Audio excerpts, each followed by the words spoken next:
মাওলানা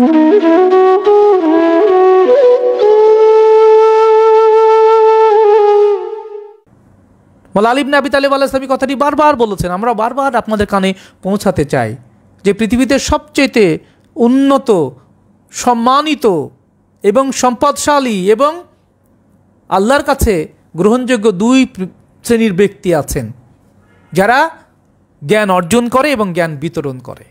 টাকাওয়ালা, অর্থওয়ালা, মন্ত্রী, মিনিস্ট্রি এসবের কোনো কথা বলা, মোল্লা, তাদের কথা বলা হয়নি। নামাজি, হাফেজকারী, মুফতি, মুহাদ্দিস এদের কথা নয়, বরং যারা পরম জ্ঞান অর্জন করেন, সাধনা করেন, পরিশুদ্ধতা অর্জন করেন এবং মানুষকে রবের দিকে ডাকেন, জ্ঞানের দিকে ডাকেন, প্রেমের দিকে ডাকেন, মুক্তির দিকে ডাকেন। সুতরাং জ্ঞান অর্জন করা এবং জ্ঞান বিতরণ করা সেটি বিনামূল্যে হতে হবে, সর্বোচ্চভাবে আল্লাহর নৈকট্য লাভের অন্যতম হাতিয়ার। সুতরাং যে যেভাবে পারবেন এই সত্যের সঙ্গে যুক্ত থাকবেন। কিছু এমন একটি প্রাচীন গ্রন্থের কথা বলবো যেখানে সৃষ্টিতত্ত্বের কিছু কথা গল্প আকারে বলা হচ্ছে।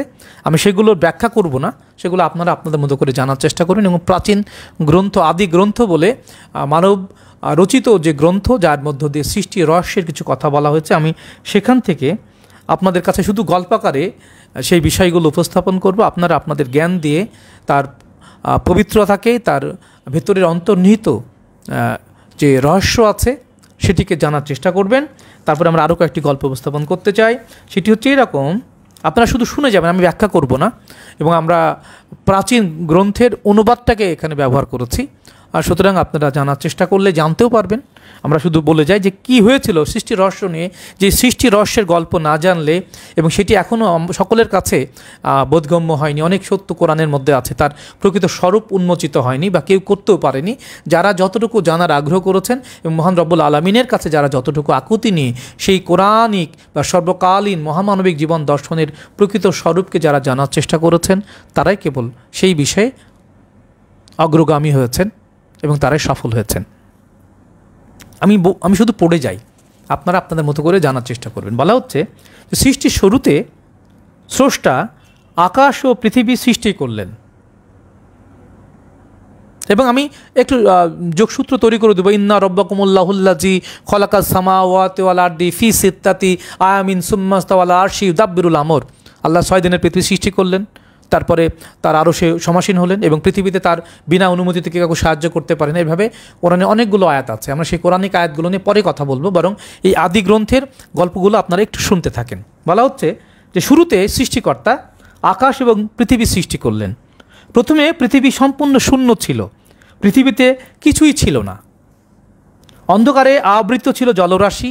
আর সৃষ্টিকর্তা বা বলা হচ্ছে ঈশ্বরের আত্মা সেই জলরাশির উপর দিয়ে ভেসে বেড়াচ্ছিল। কোরআনে কিন্তু আছে যে আল্লাহ আসন পানিতে ভাসমান ছিল আদিতে। কোথায় কিভাবে আছে এগুলো নিয়ে আমরা পরবর্তী ক্লাসগুলোতে আপনাদের জানানোর চেষ্টা করব। আমরা গল্পটা আবারও শোনাই। তারপর সৃষ্টিকর্তা বললেন আলো ফুটুক, তখনই আলো ফুটতে শুরু করলো। আলো দেখে সৃষ্টিকর্তা বুঝলেন আলো ভালো, তখন সৃষ্টিকর্তা অন্ধকার থেকে আলোকে পৃথক করলেন। সৃষ্টিকর্তা আলোর নাম দিলেন দিন এবং অন্ধকারের নাম দিলেন রাত্রি। সন্ধ্যা হলো এবং সেখানে সকাল হলো। এই হলো সৃষ্টির আদিতে প্রথম দিন। তারপর সৃষ্টিকর্তা বললেন জলকে দুভাগ করার জন্য আকাশমণ্ডলের ব্যবস্থা হোক। তাই সৃষ্টিকর্তা আকাশমণ্ডলের সৃষ্টি করে জলকে পৃথক করলেন এবং এক ভাগ জল এবং আকাশমণ্ডলের উপরে আর অন্য ভাগ জল আকাশমণ্ডলের নিচে রাখলেন। সৃষ্টিকর্তা আকাশমণ্ডলের নাম দিলেন আকাশ। সন্ধ্যা হলো আর তারপর সকাল হলো, এটা হলো দ্বিতীয় দিন। তারপর সৃষ্টিকর্তা বললেন আকাশের নিচের জল এক জায়গায় জমা হোক যাতে শুকনো ডাঙ্গা দেখা যায়, এবং তাই হলো। সৃষ্টিকর্তা শুকনো জমির নাম দিলেন পৃথিবী এবং এক জায়গায় জমা জলের নাম দিলেন মহাসাগর।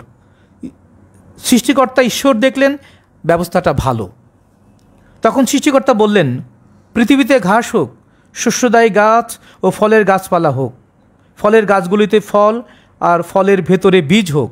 প্রত্যেক উদ্ভিদ আপন আপন জাতের বীজ সৃষ্টি করুক। এইসব গাছপালা পৃথিবীতে বেড়ে উঠুক, আর তাই হলো।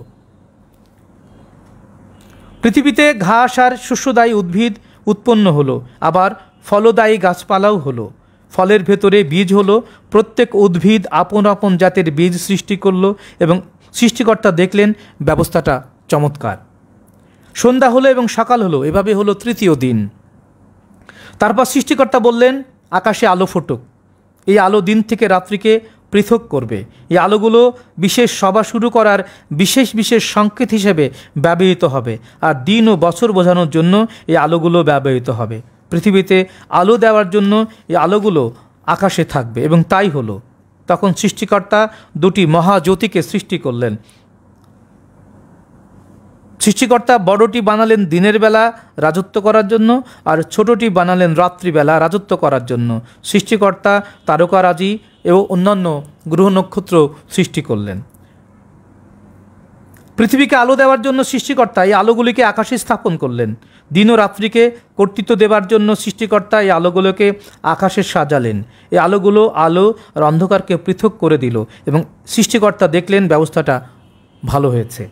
সন্ধ্যা হলো এবং সকাল হলো, এভাবে চতুর্থ দিন হলো। তারপর সৃষ্টিকর্তা বললেন বহু প্রকার জীবন্ত প্রাণীতে জল পূর্ণ হোক, আর পৃথিবীর ওপরে আকাশে ওড়ার জন্য বহু পাখি হোক।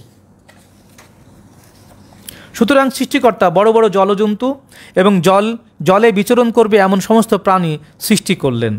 অনেক প্রকার সামুদ্রিক জীব রয়েছে এবং সে সবই সৃষ্টিকর্তার সৃষ্টি। যত রকম পাখি আকাশে ওড়ে সেই সবও সৃষ্টিকর্তা সৃষ্টি করলেন, এবং সৃষ্টিকর্তা দেখলেন ব্যবস্থাটি ভালো। সৃষ্টিকর্তা এই সমস্ত প্রাণীদের আশীর্বাদ করলেন। সৃষ্টিকর্তা সামুদ্রিক প্রাণীদের সংখ্যা বৃদ্ধি করে সমুদ্র ভরিয়ে তুলতে বললেন, এবং সৃষ্টিকর্তা পৃথিবীতে পাখিদের সংখ্যা বৃদ্ধি করতে বললেন। সন্ধ্যা হয়ে গেল এবং তারপর সকাল হলো, এভাবে পঞ্চম দিন কেটে গেল। তারপর সৃষ্টিকর্তা বললেন নানা রকম প্রাণী পৃথিবীতে উৎপন্ন হোক, নানা রকম বড় আকারের জন্তু জানোয়ার আর বুকে হেঁটে চলার নানা রকম ছোট প্রাণী তৈরি হোক, এবং প্রচুর সংখ্যায় তাদের সংখ্যা বৃদ্ধি হোক। তখন যেমন তিনি বললেন সব কিছু সেই রকমই হলো।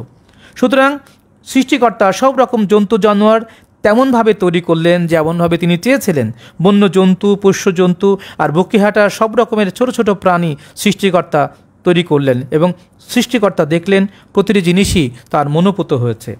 তখন সৃষ্টিকর্তা বললেন এখন এসো আমরা মানুষ সৃষ্টি করি। আমাদের আদলে আমরা মানুষ সৃষ্টি করব। মানুষ হবে ঠিক আমাদের মতো। তারা সমুদ্রের সমস্ত মাছের উপরে আর আকাশের সমস্ত পাখির উপরে কর্তৃত্ব করবে, আর পৃথিবীতে সমস্ত বড় জানোয়ার আর বুকে হাঁটা সমস্ত ছোট প্রাণীর উপরেও কর্তৃত্ব করবে। তাই সৃষ্টিকর্তা নিজের মতোই মানুষ সৃষ্টি করলেন। মানুষ হলো তার ছাঁচে গড়া জীব। ঈশ্বর বা সৃষ্টিকর্তা তাদের পুরুষ এবং স্ত্রী রূপে সৃষ্টি করলেন। সৃষ্টিকর্তা তাদের আশীর্বাদ করে বললেন তোমাদের বহু সন্তান সন্ততি হোক, মানুষে মানুষে পৃথিবী পরিপূর্ণ করো, এবং তোমরা পৃথিবীর নিয়ন্ত্রণের ভার নাও। সমুদ্রের মাছেদের এবং বাতাসে পাখিদের শাসন করো। মাটির উপরে যা কিছু নড়ে চড়ে যাবতীয় প্রাণীকে তোমরা শাসন করো। সৃষ্টিকর্তা বললেন আমি তোমাদের শস্যদায়ী সমস্ত গাছ ও সমস্ত ফলদায়ী গাছপালা দিচ্ছি। ওইসব গাছ বীজযুক্ত ফল উৎপাদন করবে। এই সমস্ত শস্য ও ফল হবে তোমাদের খাদ্য। এবং জানোয়ারদের সমস্ত সবুজ গাছপালা দিচ্ছি, তাদের খাদ্য হবে সবুজ গাছপালা। পৃথিবীর সমস্ত জন্তু জানোয়ার, আকাশের সমস্ত পাখি এবং মাটির উপরে বুকে হাঁটা সেসব কীট সবাই ওই খাদ্য খাবে, এবং এই সব কিছু সুসম্পন্ন হলো। ঈশ্বর যা কিছু সৃষ্টি করেছেন, স্রষ্টা যা কিছু সৃষ্টি করেছেন সেসব কিছু দেখলেন, এবং সৃষ্টিকর্তা দেখলেন সমস্ত সৃষ্টি খুবই ভালো হয়েছে। সন্ধ্যা হলো, তারপর সকাল হলো, এভাবে হলো ষষ্ঠ দিন। এই 6 দিনে বলা হচ্ছে পৃথিবী সৃষ্টির রহস্য। কোরআনে এত বিস্তারিত নেই, তবে 2 দিন করে কি সৃষ্টি করা হয়েছে আমরা এগুলো নিয়ে আপনাদের সাথে কথা বলতে চাই, এবং এগুলো সৃষ্টির রহস্যের একটি তালিকা।